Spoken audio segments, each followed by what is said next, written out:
Bill Davis, Ancestry Lands, good morning. Driving to work into Philly.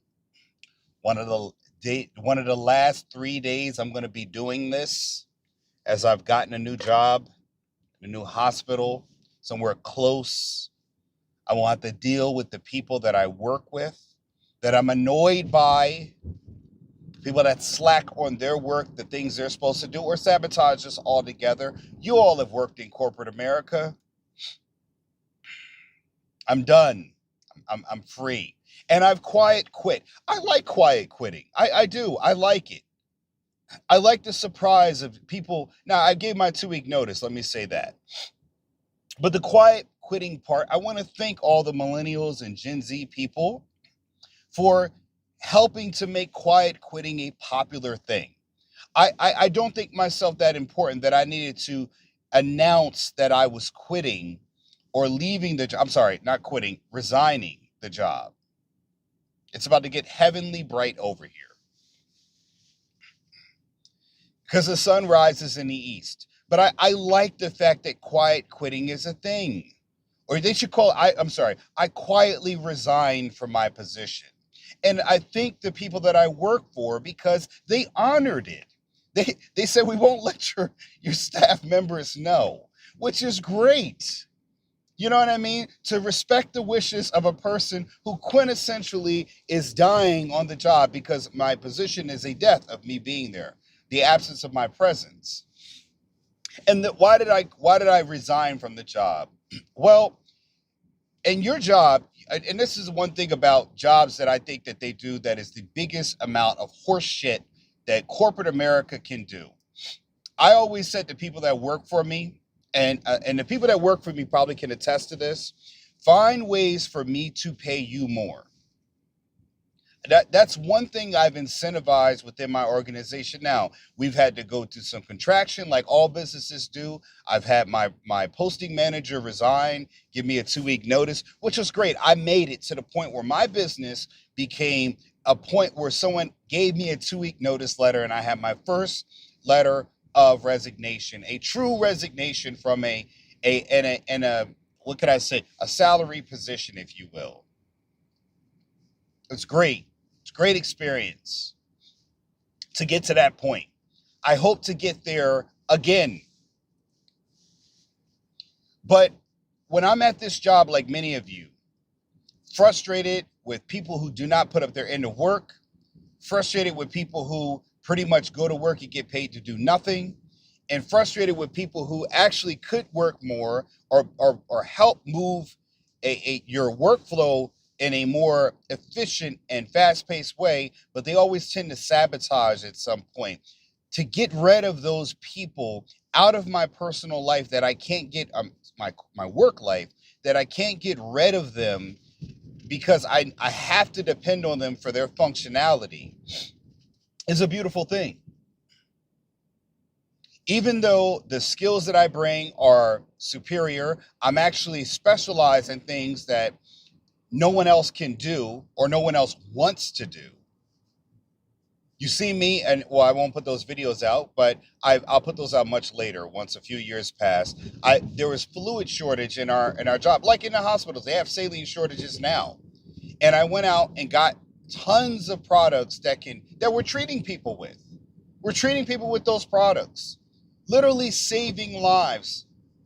And for someone to tell me that I don't put up my end as far as lifting the heavy load, pause, I was floored that a person like that is allowed to come up and approach me that way when no one else would ever say something like that. But again, you got people who are miserable in life looking to bring misery to their workplace to make other people miserable. And it is true, they love company, because I got one person I'm now not about to work with that more than likely will be fired. They don't even know that's going to happen. They're going to be fired in the future. But again, they try to go and garner support for their problems with people, or always complain when they have to do the thing that they were hired for, which is to work. They come to work not to work, but to get paid. Don't understand it. For the administration that I went to ask for, I asked for them months ago. I went to them and said aggressively, I want a merit raise. I supported more than one location at my company, which is outside the norm because no one else at my job does that. Yes, people do that, but I wouldn't let them fool me into telling me that they're going to get all the people to do it when it's not in actually my contract to do it. I volunteered to do it. But that was to come back and ask later and say, hey, I volunteered where others wouldn't. And they took that as, well, thank you for that. We appreciate it. Now we're not going to give you a merit raise. I said, okay, no problem. Just smile, boys. Just smile. Shake your head and smile. No retaliation, nothing like that. I'm professional. So when I said that, like I've said in another video, they gave me a wall. I created my own door. I said, no problem. I have IT skills. Now, here's the kicker, right? This job that I work at, nursing job, is heavily reliant on data. They're starting to become more and more data driven. And the current people that work there are not data minded. I'm very data minded. I had a job doing IT before. And just what they need us to pick up the pace to give them more data is someone that can do the IT stuff that they're looking for, the data driven, workflows that they're looking and asking us to do. And I turn and other nurses don't want to do it. I can do it. I specialize in it. In fact, I've been able to show them that the trend of our numbers going up, our key quality indicators, KQI, are going up and staying consistent, where you could see they were down and then they started just to shoot up drastic like a mountain. And I'm like, well, if that's happening, that's proof that what I'm doing is actually making a difference. Which is strange because when I ask for a merit raise, they look at you and say, what are you doing to warrant or warrant a merit raise? I'm sorry, you got people working for you and you don't know what their contributions are to your company. How are you managing a company? And you do not understand at a basis level what the contributions of the people working in your organization are, and you are a program manager. How the hell don't you know that answer? That's what I'm trying to figure out. How don't you know that? Before I meet people, I want to know what they're doing to help contribute to the company's bottom line. I as a business owner should be able to identify at a base level the strengths and weaknesses of the people that I employ. You would think that would be the case. And that just goes to show you corporate America truly has you there just as a body to create space and create workflow to move things along. They are not interested in you as an actual worker. So still, I made my case. I said, here's what I do. Here's what I have been doing. And again, at the time, the stats were, again, when you have an early adoption, the person that is giving you or taking the reins is the person that is taking the reins. You're looking for data, but the question is anyone else doing it? When you find out that there's only one person doing it, you understand that you have a culture where people are not going to jump up and get something done if this key person is not around. It's going to lag behind. Still, I met a wall. Still, I met a wall. I said, no problem. Then other things were done, the little corporate nasty stuff that people do where they don't, I'm 5 minutes down the road from one place. They give that job to someone else despite me coming and supporting that place, even though they know I want to work there. So there's always this behind the scenes stuff going on where people don't want to just take the talent and put you in a place where you can be happy. So no problem. I've got to deal with this hour drive. Again, another issue. They compound. So instead of me becoming a person that is going to now absorb all of this stuff, I said, no problem. When you're skillful enough, when you have enough skills and experience, you do not have to stay at places that are not working for you. Yeah, I work for them. But when places do not give you growth, when places do not give you meritocracy, when places do not reward good work ethic and they reward the person who does the least as the same as the person that does the most, When you are rewarded at the same level of them, that's what I understand about universal basic income. What person would want to go to work on time if we all get paid the same, no matter if you're there early, you stay late, you stay longer, you do a good job or do a bad job, you still get paid all as well. You got, and I'm gonna tell you a little secret about hospitals that nobody lets you know. There are bad nurses, and you won't know unless you know a nurse well enough for them to trust you with the information. There are nurses that are extremely knowledgeable, but are so lazy that you could be dying and they would probably take their time to get to you.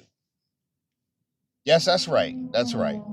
And it's that way in all things. So don't think that just because you're in a hospital, that's what I tell my wife all the time. Doctors are people too. But if a doctor doesn't have children, they have only book experience, not anecdotal experience in their own life to say, yeah, my daughter or son was behind in something, so I know that too. Even though this book says this or the CDC guidelines, I know for my own prejudices or biases that sometimes the CDC is not right when you apply that to my child.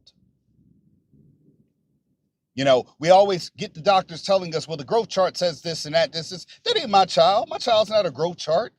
They're different. So again, when this happens now, there gets to a point where you got to have a fuck it attitude. And when I say fuck it attitude, is that means that I will take my experience elsewhere. And that's what you got to do sometimes. You got to take your experience elsewhere and be willing sometimes to take a loss. That's something people do not do. When I play games with my kids, I always teach my kids, sometimes you have to take a loss to win. I get paid this new job I'm taking 10 minutes down the road from me. I'll never do a video on traffic again unless I'm going somewhere for fun. It's 25 cents less than what I get currently paid now, but I don't have to spend an hour driving to work and an hour coming home from work sitting in traffic every single day. It's great for social media content, but now I also work less and only get paid 25 cents less, meaning that I don't have to work the same amount of days. I can bunch my days up into 12-hour shifts. Gives me time to be at home. So at first, when you saw me traveling back and forth to California, I got benefits locally because, yeah, I was getting paid more, but I wasn't saving any money on health benefits. Now I've got benefits, a benefited job, and now I need my time back. So first I was making a lot of money, but then I had freedom of time. Then I switched the time back out for benefits because health insurance is expensive. The one thing I'll say about an entrepreneur, I don't care how much money you make, you got to make sure you got good health and you got good health benefits, because that will end up eating you alive. I had a child while paying for my own benefits, and believe me, it was super expensive. Try getting a hospital bill, and I had a Blue Cross Blue Shield. Still, you got to get a $3,000 hospital bill for anesthesia because you haven't met your deductible. So you're either going to pay high monthly insurance rates, or you're going to pay higher deductibles. It's on you, but you're going to pay. So, and again, I have enough years of experience being a nurse for 20 years where when I went to the new job, what I wanted to was as close to at or slightly above where I currently make now. You can't come in hot and greedy. And I did not want to threaten to leave my job until I had another job secured. Because a lot of times they ask me, well, why didn't you say anything earlier? I said, because I was in a position where I was skilled that they would not let me go to another place that was closer because they needed my skill and expertise here. The sign of a good manager. She was very good manager, not the manager I currently have now. But she would not let talent go because she understood that it was still needed here, even if that was crunching me in my own life. I respect her for that. And actually, I think they should keep her or promote her because of that, because she understood how to manage and keep talent. And when it came time for me to ask my merit raise, she was right there advocating for me because she understood what they don't know now. You're going to lose this talented person if you do not create a meritocracy for this person to operate under. High performing people need meritocracy as an environment in order to grow and to stay motivated within a job. If not, they are going to leave. Doesn't matter how much you're paying them. That only does so much for so long. What they need is achievable goals and outcome that result in them getting higher positions or more money. And these career path, whatever clinical ladders that they do, they're bullshit. I don't want to do a clinical ladder to become more educated. What I want is for me to be rewarded for the work that I do that is above and beyond what is called for. You bring in new things that you need done, that is outside of what I've been hired for, because you're implementing new technologies, but you're not paying me for them. So when you have enough experience, and your situation, you've built up the reserve money that you had saved, you built up the knowledge that you can take with you, then what you do is you resign and you make sure that you don't have to look back. But that all starts with you having the professionalism and the experience to say, okay, good, now it's your problem. Phil Davis, Ancestry Lands, ancestrylands.com. Hope you like and enjoyed this video. 3 days left. Take care, folks. I'll see you in the next one. Peace.